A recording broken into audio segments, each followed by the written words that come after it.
Chers frères et sœurs, bonsoir. Une fois de plus, nous sommes heureux de vous avoir sur notre plateau Garder la Sainte Doctrine. Et cet après-midi, je suis avec l'apôtre Nuno Bertrand, encore une fois de plus pour un sujet alléchant. Apôtre, bonsoir. Bonsoir, révérend pasteur, et bonsoir à tous nos fidèles téléspectateurs. Bien, chers frères et sœurs, pour aller droit dans le vif du sujet, je vous propose la lecture de Proverbes chapitre 6, versets 1 à 5, qui sera le passage introductif de notre thème de cet après-midi ou de ce soir, ou alors de ce matin, selon que vous regarderez. Proverbe chapitre 6, versets 1 à 5. La Bible déclare: Mon fils, si tu as cautionné ton prochain, si tu étais engagé pour autrui, si tu es enlacé par les paroles de ta bouche, si tu es pris par les paroles de ta bouche, fais donc ceci, mon fils. Dégage-toi, puisque tu es tombé au pouvoir de ton prochain. Va, prospère-le-toi et fais des instances auprès de lui. Ne donne ni sommeil à tes yeux, ni assoupissement à tes paupières. Dégage-toi comme la gazelle de la main du chasseur, comme l'oiseau de la main de l'oiseleur. Que Dieu vous bénisse. Apôtre Nuno Bertrand, voilà le passage. Nous parlerons cet après-midi sur le sujet: comment réparer les fautes commises.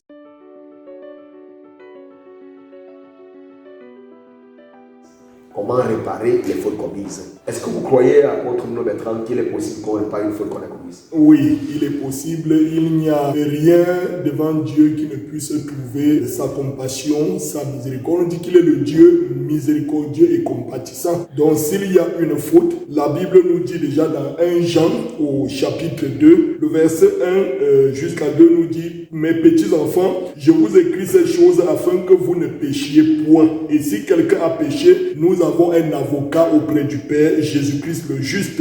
Il est lui-même une victime expiatoire pour nos péchés, non seulement pour les nôtres, mais pour ceux du monde entier. Donc s'il y a une faute, la réparation est possible si nous savons prendre la direction qu'il faut à la recherche de la meilleure réparation ou de la solution ou alors de la paix. C'est dire, apôtre Nuno Bertrand, qu'il n'y a pas de faute qu'on ne puisse réparer.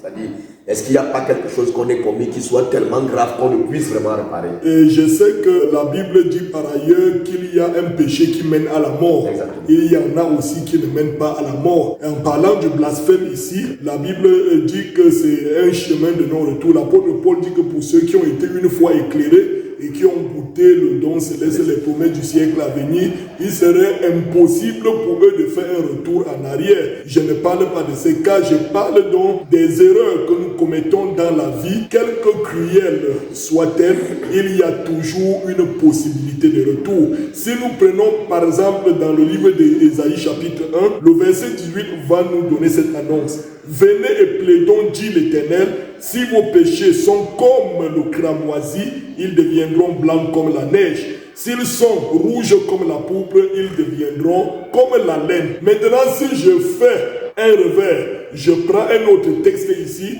vous verrez qu'il y a par contre des situations où l'homme atteint souvent l'extrémité de sa manifestation et qui ne peut plus trouver cette même grâce. La Bible dit quelque chose d'Ésaïe qui m'a souvent beaucoup écœuré. Dans le livre d'Hébreux chapitre 12, c'est l'apôtre Paul qui rappelle cela, du verset 15 au verset 17. Écoutez, veillez à ce que nul ne se prive de la grâce de Dieu, à ce qu'aucune racine d'amertume poussant des rejetons ne produise du trouble et que plusieurs n'en soient infectés. Le verset 16 dit: À ce qu'il n'y ait ni impudique, ni profane, comme Ésaü, qui pour un mets vendit son droit d'aînesse. Vous savez que plus tard, voulant obtenir la bénédiction, il fut rejeté, quoi qu'il la sollicita avec larmes, car son repentir ne put avoir aucun effet. Il y a donc des situations extrêmes où même la repentance ne peut vous donner gain de cause. On va les aborder tout à l'heure dans le cadre de cette émission, de comment réparer les fautes que nous avons commises. Alors, apôtre Nuno Bertrand, s'il faut aller dans le vif du sujet, je voudrais savoir, toutes les fautes que nous avons commises, devrait-on les réparer simplement en demandant pardon à Dieu, ou alors est-ce que par la prière, c'est-à-dire pour tout ce que nous avons fait en confessant nos péchés, en demandant pardon à Dieu, ne sommes-nous pas déjà absolument pardonnés de tous nos péchés lorsque nous allons devant le Seigneur, nous demandons pardon pour tout ce que nous avons commis? Est-ce que cela ne fait pas de règle par le compte pour toutes les fautes que nous commettons?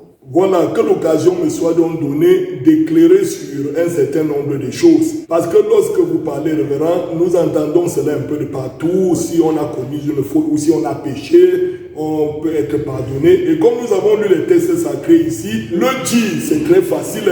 J'ai commis une faute, j'ai péché. Et si on demande pardon, on sera pardonné. Vous savez, c'est très facile. C'est un peu comme un slogan, c'est comme un petit mot là qu'on nous a donné de répéter. Un peu comme on te dit, si tu appuies l'interrupteur, la lumière va donner. Évidemment. C'est un peu facile. Mais déjà, je voudrais qu'on aille un peu plus profondément pour comprendre dans quel contexte même on peut être pardonné. Parce qu'on n'arrache pas le pardon juste parce qu'on a bavardé. Et là, je voudrais dire qu'il y a deux choses que les croyants, les enfants de Dieu devraient comprendre. Il faut faire la différence entre confesser et se repentir. La confession est inclue dans une sincère repentance. Mais il faut savoir déjà que vous pouvez confesser une faute commise et ne pas avoir la faveur de Dieu. Oui. Parce qu'il n'y a pas eu une sincère repentance au fond de cela. Ou alors à l'entame, vous devriez vous repentir. C'est par la repentance que vient le pardon et non pas la confession. Ok, apôtre Bertrand, vous voulez nous faire savoir donc le pardon de péché, c'est-à-dire est la résultante d'une confession plus de repentance. Oui, le pardon de péché est la résultante d'une véritable repentance. Et par la repentance, nous sommes obligés de confesser. Déjà, il faut qu'on essaye de situer la chose. C'est cela. Pour qu'on comprenne bien. Je dis donc que la confession est inclue dans une vraie repentance. Oui. Quand on dit que vous vous êtes repenti ou que vous êtes en train de vous repentir, ça implique la confession. Qu'est-ce que c'est donc la confession? Très bien. La repentance, d'abord, premièrement, c'est regretter. Oui. Regretter les douleurs qu'on a commises, oui. Regretter ses fautes, ressentir sa culpabilité, oui. La culpabilité, le poids de son péché, accepter même la chose, avouer la chose et sentir comment ça pèse lourd sur vous. Et ressentir cela veut dire que au même moment, vous avez le désir de retourner, de retrouver votre réelle position devant Dieu. Vous souhaiteriez ne pas être dans cette position. C'est ça la repentance. Lorsque le roi David dit, lorsque je pense à ma misère, lorsque le roi David déclare encore, par ailleurs, quand j'ai réfléchi à mes propres voies. Donc c'est ça la repentance. C'est un regret profond de ce qu'on a fait et avec le sentiment de vouloir réparer la chose. Voilà ce que c'est que la repentance. Mais pourtant, la confession ici, qui est dérivée de cette repentance-là, est une action qui vous amène tout simplement à avouer, à déclarer ce que vous avez fait. Pourquoi vous l'avouez? Pourquoi vous le déclarez? Parce que par la repentance, vous regrettez déjà, vous sentez votre misère. Vous avez besoin de retourner. Vous aurez souhaité que cela ne soit pas arrivé. Et alors, parce que vous ne voulez plus tomber dans ce genre de marasme, vous êtes obligé donc de vous dégager en déclarant la chose pour pouvoir vous déchaîner. C'est pourquoi, plus explicitement, la repentance implique la reconnaissance. Reconnaissance de son tort, la confession et le renoncement au péché pour accepter la transformation de Dieu. Donc voilà, pour dire que quelqu'un s'est repenti, il faut qu'il reconnaisse ce qu'il a fait. Oui. Il faut qu'il l'avoue par la confession et il faut qu'il renonce. Parce qu'il y a tout ça, vous avez parlé de la réparation. Tout ça fait partie. C'est pourquoi vous allez voir dans le livre de Proverbes chapitre 28 verset 13, celui qui cache ses transgressions ne prospère point, mais celui qui les avoue et les délaisse obtient miséricorde. Avouer et les délaisser. Donc il faut confesser, mais être aussi prêt à ne plus y recommencer. Jésus, lorsqu'il était face à une situation comme celle qu'on voulait lapider pour cause d'adultère, lorsqu'il finit de régler la situation, il dit va et ne pêche plus. Donc tu as été pardonné, mais ne recommence plus. Donc il faut quitter cette chose-là. Voilà. Donc il faut prendre toutes ces différentes étapes pour pouvoir arriver à aboutir à une véritable repentance. Alors j'ai commis un tort à mon frère, nous nous sommes changés, j'ai lui avancé une mauvaise parole. Je vais aller à l'église ce soir, je confesse au Seigneur que j'ai mal fait, j'ai mal parlé à mon frère, je lui ai adressé une mauvaise parole et je regrette dans mon cœur, je dis au Seigneur que je ne ferai plus cela et je réparerai la faute. Je crois que non. C'est donc dans ce genre de situation que vous pouvez vous rendre compte que quelqu'un a été coupable d'une chose et a le sentiment que Dieu ne l'a jamais pardonné. Et parfois même nous les enseignants, nous conduisons les gens hors écriture. Lorsque quelqu'un se présente devant nous, nous connaissons de quoi la personne a été coupable. Nous savons ce qu'il est en train de mener comme vie. Nous l'avons vu être coupable de certaines situations dans la vie ou le témoignage de certains de leurs. Et alors tout ce que nous faisons, c'est d'appeler les concernants de l'autel, il vient s'agenouiller, il demande pardon à Dieu. Je vais commencer par vous répondre revenant en disant que si vous m'avez offensé, moi, si vous m'avez offensé, et que vous voulez le pardon de Dieu, la faveur de Dieu, vous n'irez pas vous mettre à genoux dans votre chambre pour demander pardon à Dieu de ce que vous m'avez fait. Non, ce n'est pas Dieu que vous avez offensé, c'est moi que vous avez offensé. Alors, la règle voudrait que si vous voulez retrouver la paix avec Dieu, vous revenez vers l'homme que vous avez offensé et vous lui demandez pardon. Peut-être même que vous l'avez vilipendé, vous avez saboté son nom, vous avez détruit son témoignage au dehors et après, vous commencez à sentir que ce n'était pas bien et vous agenouillez quelque part, vous demandez pardon à Dieu. Vous ne serez pas pardonné. Votre sacrifice n'est pas reçu.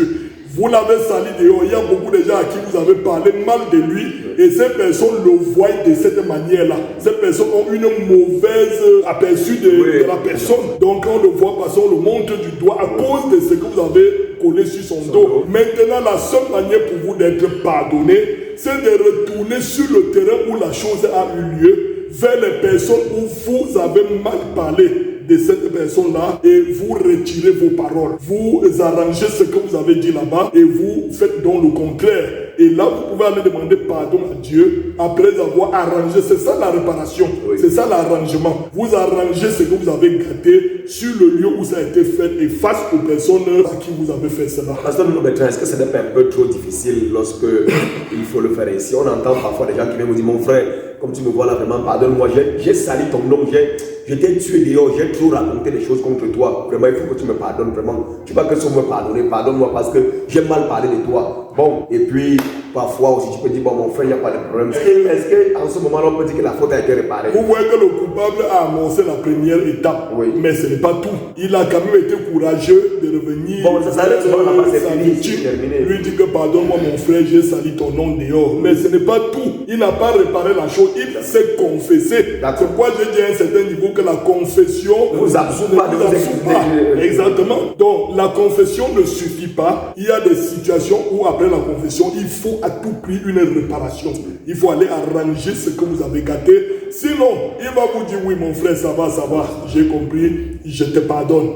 Et puis, vous aurez l'impression que c'est terminé. Mais vous, qui lui accordez ce pardon, quand vous allez sortir au dehors, les gens vous montreront du doigt en disant, le voilà, le frère qui avait, le monsieur qui avait. On vous regarde comme ça au travers de ce que celui-là avait déposé sur vous. Parce qu'il n'est jamais venu dire. Il est venu vous demander pardon, sauf qu'il n'est pas allé vers ces personnes, dit non, tout ce que j'ai dit sur lui était faux. Vraiment, voilà, c'est comme ça qu'il est, il n'est pas tel que je vous l'ai présenté. Donc, tant que cela n'est pas arrangé de cette manière, vous continuez à être perçu comme un chien tel qu'il vous a présenté dehors, alors qu'il est venu vous demander pardon. Je crois que c'est un mauvais arrangement. L'arrangement doit se faire sur le terrain, devant les personnes devant qui le dégât a eu lieu, et il revient maintenant vers cette personne demander pardon après avoir arrangé tout sur le terrain.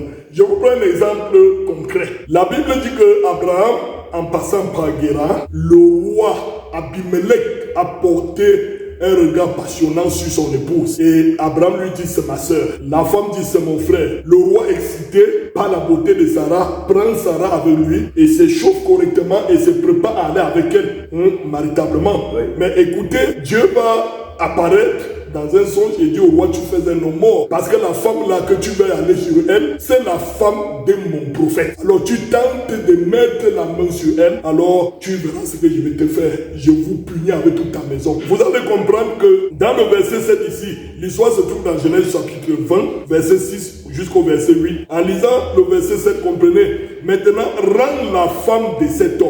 Rends la femme de cet homme, car il est prophète. Il priera pour toi et tu vivras. Mais si tu ne la rends pas, sache que tu mourras, toi et tout ce qui t'appartient. Abimelech se leva de bon matin et appela tous ses serviteurs et leur apporta toutes ces choses, et ces gens furent saisis d'une grande frayeur. Notez cette expression, rend la femme de cet homme.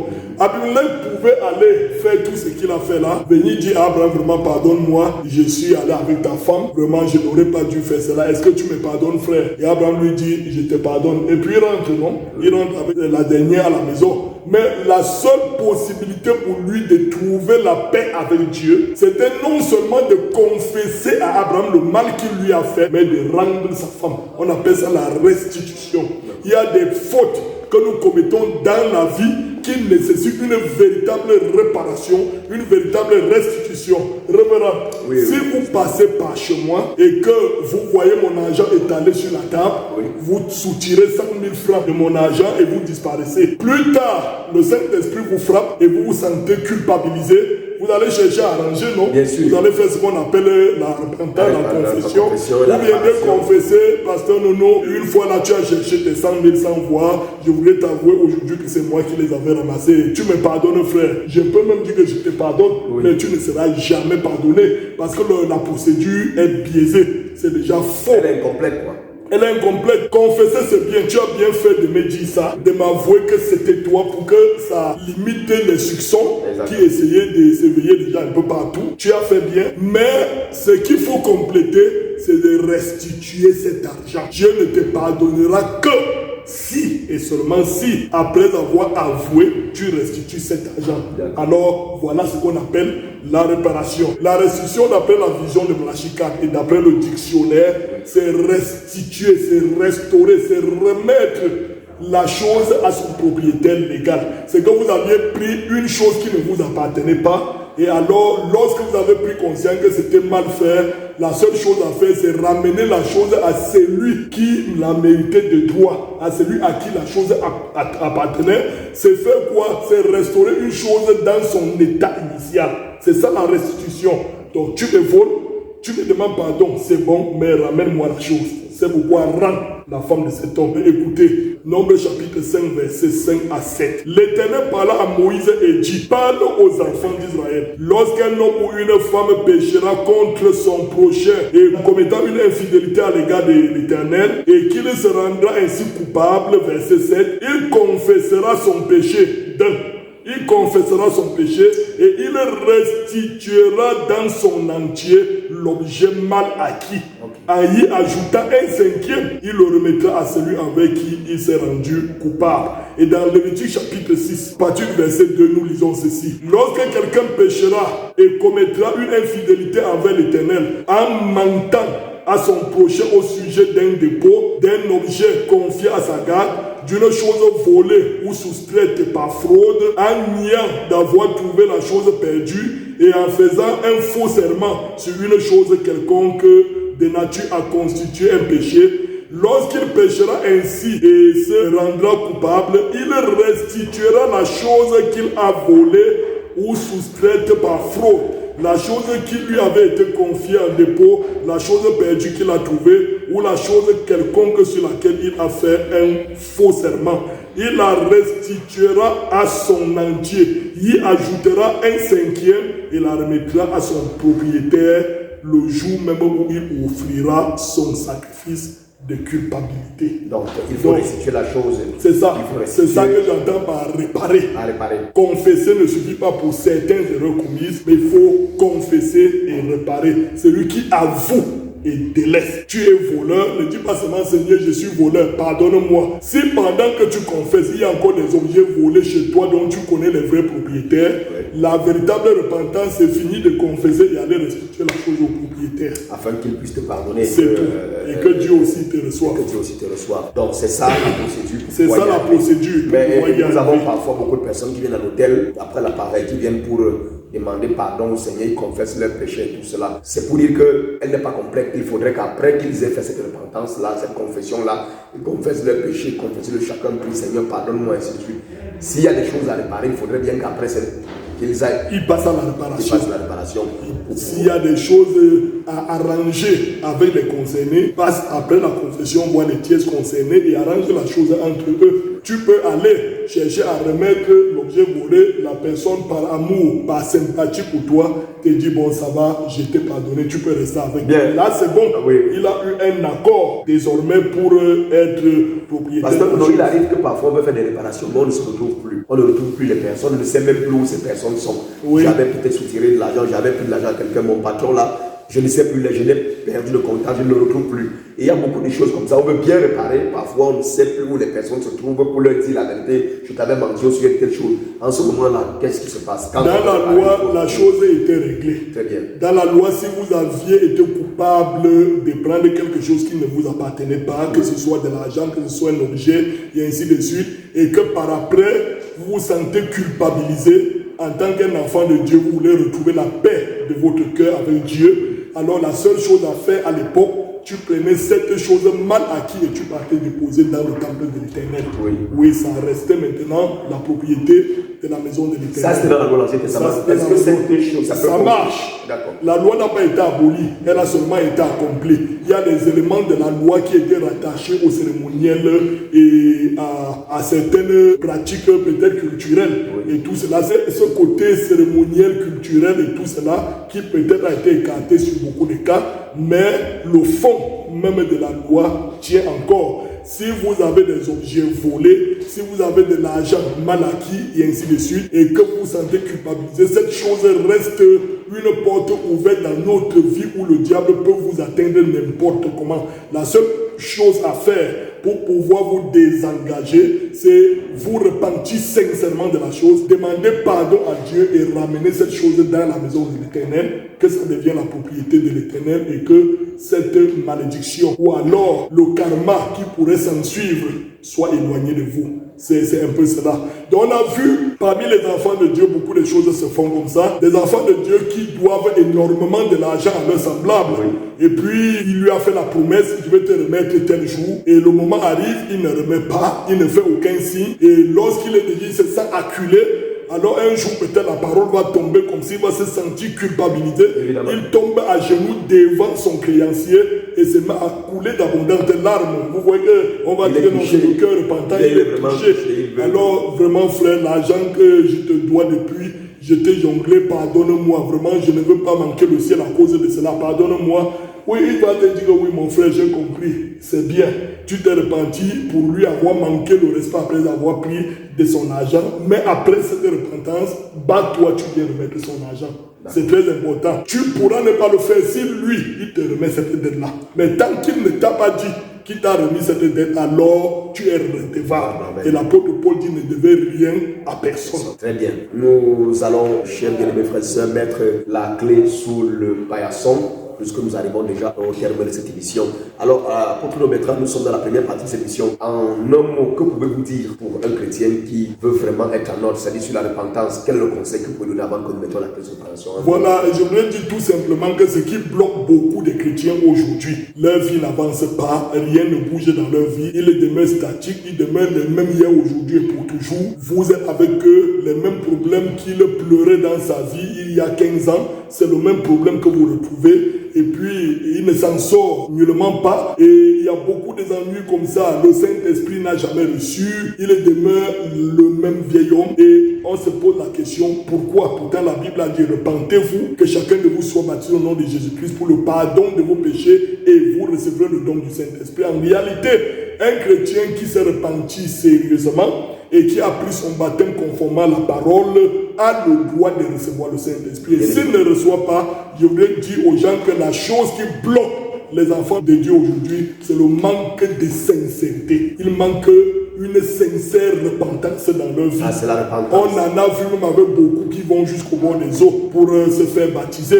Et ils arrivent au bord des eaux. Il manque de sincérité dans leur confession. Et le prophète nous a dit que le problème aujourd'hui qui fait que beaucoup de chrétiens n'évoluent pas, c'est que nous avons baptisé même beaucoup qui ne croient pas. Ils arrivent au bord des eaux. On les a prononcé quelques petites paroles, ils ont répété, on les a enfoncés dans l'eau. Il y a un manque de sincérité. Tant que nous ne sommes pas sincères, notre repentance n'est pas sincère, rien ne bougera de là. Nous garderons le même vieux démon. Je vais leur donner 2 petits textes ici pour quitter la page au sujet de la sincérité. La repentance doit être sincère, la confession doit être sincère.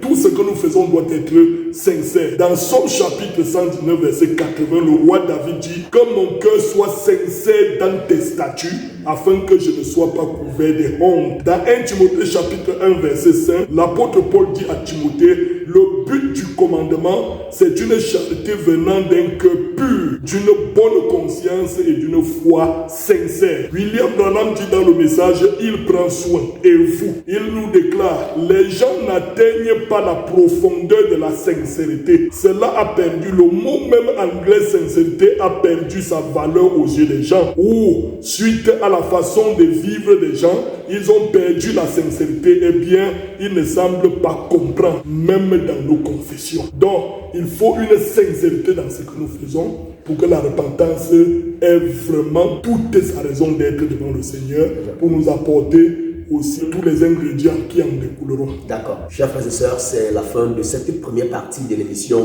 Comment réparer les fautes commises dans notre programme Garder la saine doctrine. D'ici quelques moments, nous viendrons à vous pour la deuxième partie de cette émission. Restez connectés, que Dieu vous bénisse. Et s'il y a des questions, le numéro sur la bas de page est indiqué pour pouvoir les faire savoir. D'ici là, shalom. Shalom.